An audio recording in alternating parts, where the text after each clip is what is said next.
har'as dhaloonni kun maal gochuu qabna? Akkamitti biyya kana tikfachuu qabna? Piroojeektiiwwan agaammaatti eegalamanis wanta nama gammachiisan qabu akkasumas immoo piroojeektiin dhumeera jedhamanis wanta nama gammachiisu qabu. Egaa isa baanii akka daawwannullee nutti himtaniitu. Ani garuu yeroo baay'ee wanti ani yaaduu fi wanti akka yaadaatti kaasuu barbaadu keessaayyuu karaa misoomaati. Akkuma dura jettan keessaa dargaggoonni karaa sooshaal miidiyaa kanaa waa'ee misooma Amboo waan hedduu dubbatu, waan hedduu poost godhu. Akkuma agartanidha. Wanti poosti ta'uu hin qabnellee poosti ta'aati jira. Wanta nu madaalus miti inni.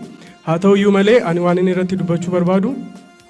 Egaa magaalaan tokko misooma gurguddaa akka magaalaa biraa fiduudhaaf mootummaan naannoo Oromiyaa akkasumas mootummaan naannoo Federaalaa deeggarsa isaan irraa barbaachisu erga godhanii booda magaalittii sanaadhaaf misoomni dhufuu danda'a jedhee waan ani yaaduuf akkasumas immoo waan ani amanuuf waan hedduu dubbachuun barbaadu.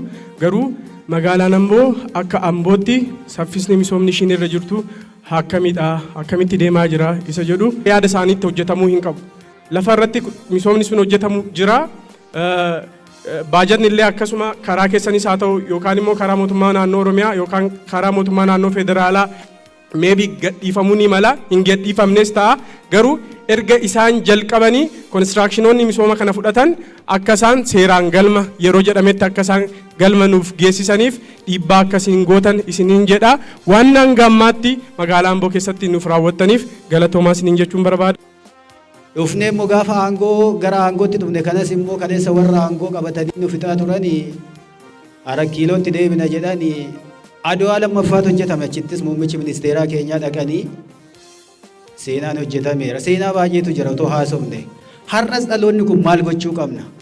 Akkamitti biyya kana tikfachuu qabna? Akkamitti tokkummaan dhaabbannee biyya kana gara fuulduraatti ceesisuu qabna? Fakkeenyaaf itti kan dhufe. Seenaa duubatti deebinee yoo ilaalle biyyuma kana biyya jedhamtee Itoophiyaa jedhamte kuni biyya kan taasise Oromoodha gaaffii hin qabu. Oromoo qofa jechuu otoo hin taane gahee leencaa kan taphate garuu Oromoodha jedhee amana.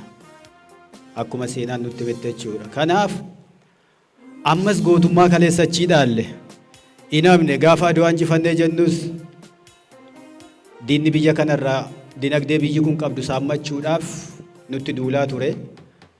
Lola Somaaliyaa yaadattu Ziyaad Baareen gaafa dhufu Ali Barkeefaan yaadattu yoo ta'e waan isaan hojjetan goototuma Oromootu hojjete jechuudha. Abbaan kosachi keessatti hirmaateera rasaasa 7 rukutame achirratti. Har'a garuu galeera lubbuudhaan jira jechuudha. Gaheen Oromoon taphate biyya kana eeguuf tiksuudhaaf har'a dhalootatti dabarsuudhaaf godhe waan salphaa miti. Akka salphaatti ni ilaallu dhaloonni amma jirru kun jechuudha.